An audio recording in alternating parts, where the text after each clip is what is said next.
Apa kabar? Selamat sore, Mbak Maidov. Alhamdulillah kabar baik, sehat-sehat ya Mbak. Mbak Titi, langsung saja. Ini kalau kalau misalnya kita bahas soal tudingan kecurangan pemilu, ini juga muncul, bahkan munculnya tudingan secara, dari sesama paslon begitu. Menurut Anda, apakah implikasinya sampai ke publik atau implikasinya apa sampai kepada publik?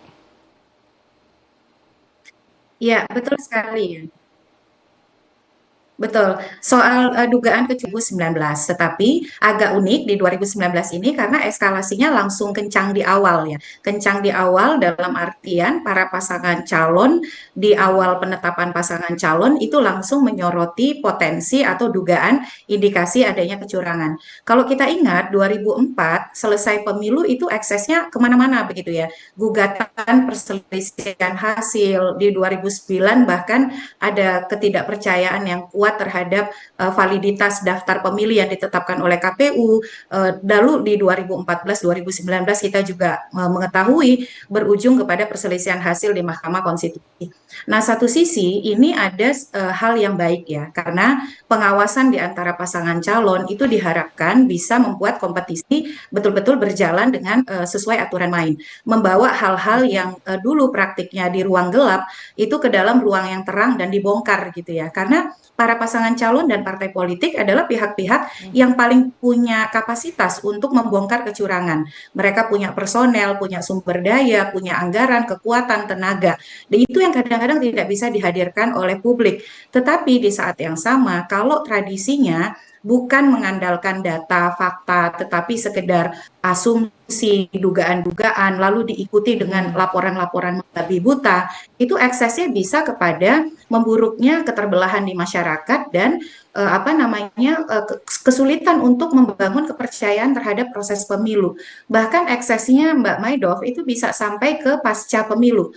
Jadi kalau misalnya tradisi yang dibangun itu yang penting lapor, data fakta bukti belakangan, yang penting misalnya ramenya dulu bahwa terjadi kecurangan, manipulasi, penyimpangan di tengah masyarakat yang betul-betul merasa ada kompetisi yang membelah, mereka kemudian akan terbangun kepercayaan bahwa oh memang pemilunya ini curang. Oleh karena itu pemimpin yang terpilih melalui proses pemilu yang curang, nanti ketika dia memimpin itu akan terus dirongrong begitu ya. Itu bahayanya. Jadi saling mengawasi, saling melaporkan itu bagus, itu memang harus selalu didorong. Sesama peserta pemilu memang harus mengawasi, tapi asal jangan yang penting jangan asal lapor, jangan asal rame, jangan asal kontroversi, tetapi siapkan data, fakta, bukti, bongkarlah kecurangan dengan koridor yang benar, lalu sambil dikawal Sepertinya kerja kerja ketegangannya ini pengawasnya dan penegak diprediksi hukumnya. bisa semakin memburuk begitu ya, Mbak Titi. Dan kalau kita pinjam istilah dari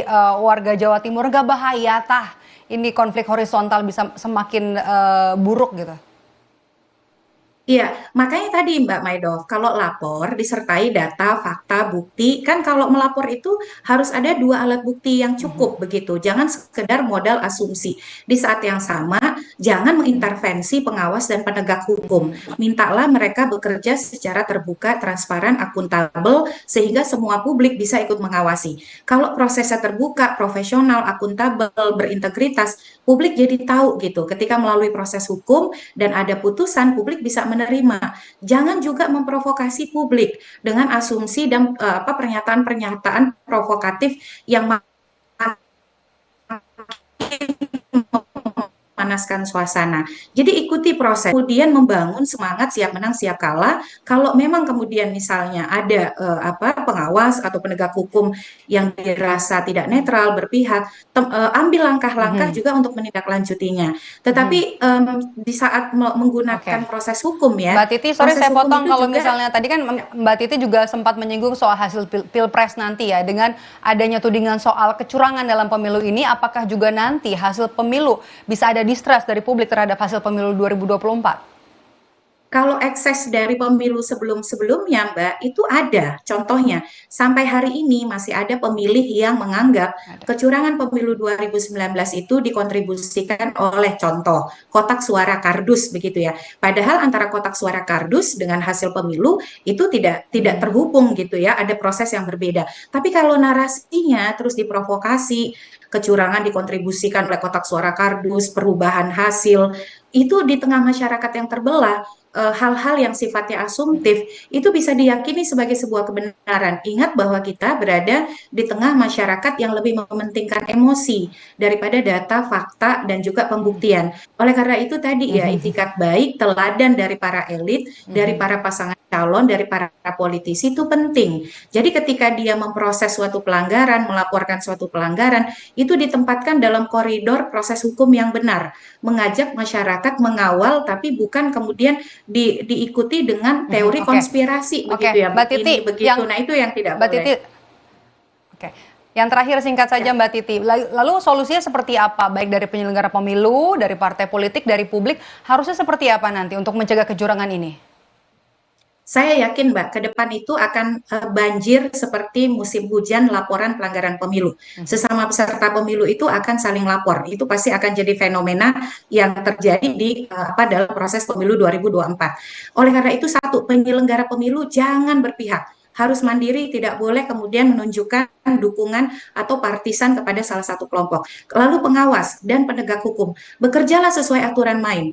Gunakanlah mekanisme penanganan pelanggaran secara terbuka, transparan, akuntabel, dan bersikaplah proporsional sesuai dengan prosedur aturan main. Jangan genit, jangan kemudian main mata, apalagi sampai membangun posisi yang berpihak atau ditangkap sebagai sesuatu yang partisan. Jadi berpegangan saja pada aturan main dan koridor hukum yang ada. Kalau memang publik melihat pengawas penegak hukum sudah bekerja dengan benar, maka masyarakat yang akan berada membela mereka begitu. Tapi kalau masyarakat melihat ada Oke. indikasi ketidaknetralan, itu akan memperburuk suasana. Di saat yang sama pasangan calon jangan ngomporin gitu. Kalau menggunakan langkah hukum, ya gunakan dengan baik, tidak perlu ditambah dengan provokasi-provokasi yang bisa makin membelah masyarakat kita. Oke, baik. Artinya penyelenggara pemilu jangan genit, lakukan saja pekerjaan sesuai dengan apa yang memang sudah sesuai dengan aturan, jangan larak-lirik begitu ya, supaya nanti hasil pemilu kita, pemilu 2024 juga bisa dipercaya, bebas dari segala bentuk kecurangan. Terima kasih dosen pemilu FH UI, Mbak Titi Anggreni sudah bergabung bersama kami di program Rumah Pemilu. Saya selalu, Mbak Titi. Dan usai jeda saudara, Rumah Pemilu akan kembali hadir dengan